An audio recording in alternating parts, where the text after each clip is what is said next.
David R. here. Today I'm going to talk to you about this book, Stay Out of Prison, A Practical Guide to Avoiding Incarceration by Robert Hayes with KORY ORANSKY.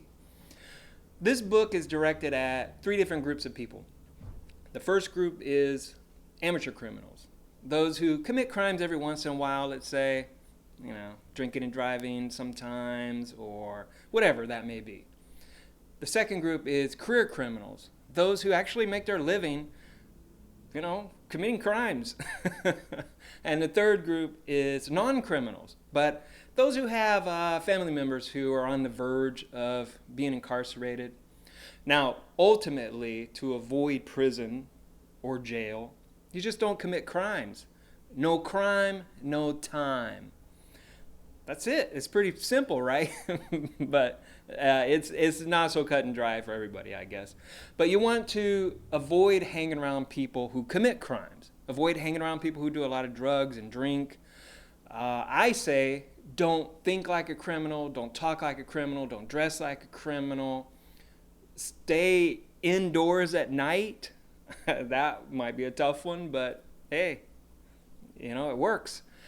Don't be seen by police. Don't get on their radar. Don't get into their electronic plantation system. You could try it, at least.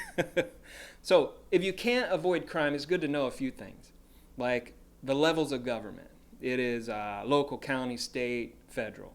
Or the divisions of power, which is the first one, the police organizations. Police organizations, they basically arrest, and second group is the judicial organizations. They're the ones that do the convicting. You have the trials and all that kind of stuff. And the third group is the correctional organizations. Those are the ones who actually house prisoners. Now, the process of convicting someone goes like this. The first step is the arrest. You're arrested. And once you enter that police car, you have now entered the magic portal of the electronic plantation, as I just mentioned. You're in, and you're never getting out. Okay, the second is the charge. Cops write up a report of what they think you may have done, but the DA actually charges you. Third is the arraignment. This is a formal appearance with the defendant and the DA before a judge. And, an informal step is the plea bargain stage. This is very important. This is where the defense and the prosecutor go about bypassing the trial completely. And 90% of all convictions are done this way. They're just done by plea bargains. What you see on TV, you see these trials all the time, but it doesn't always take place, really. It's the exception. So you do this, you plead guilty to a lesser charge, let's say. You get less time. Okay. Now the fourth step is the plea. Actually, you plea. That's officially you plea. And you plead guilty or not guilty. And the fifth step is the trial. Let's say it does go to trial. Let's say you did plead not guilty. Prosecutor wants to prove that you're guilty, so you're going to trial. Now, this can be before a judge or a judge and a jury. Just depends. Now, before the trial, you have pretrial motions. You can have the trial dismissed completely, or you can have evidence suppressed, or you can change the location of the trial. You could suppress the results of an illegal search. Now, a motion is just basically an attempt to get the judge to limit certain things at the trial, like evidence or whatever. The sixth step is sentencing. That's where the judge or the jury decides on how you should go about your punishment. And I added an extra one, 7, and that is just custody. Is basically you're taken into custody, you're going to jail, and that's the final step, essentially. So let's say you've committed crimes and you plan to stay out of prison or jail. For one, you got to shut the fuck up. You don't talk. And a good book on that is this one. You have the right to remain innocent. Don't talk to cops. don't confess to anything that you did or didn't do. There's a lot of people who falsely confess. You don't want to do that either.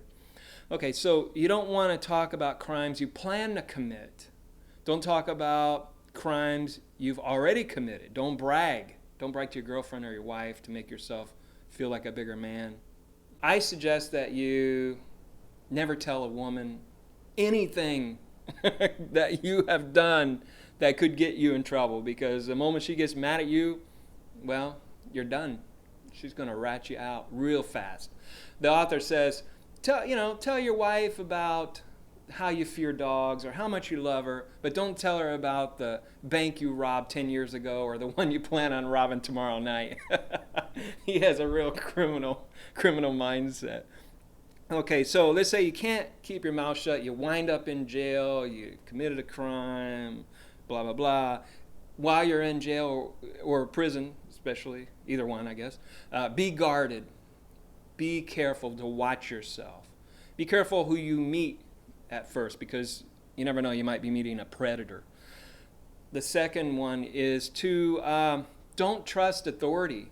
Don't trust guards. Don't be seen talking to guards, because people are going to think you're a snitch. And that's another one. Don't snitch on anybody. Don't tell about anything. You saw nothing. Some guy stabs another guy. You didn't see it.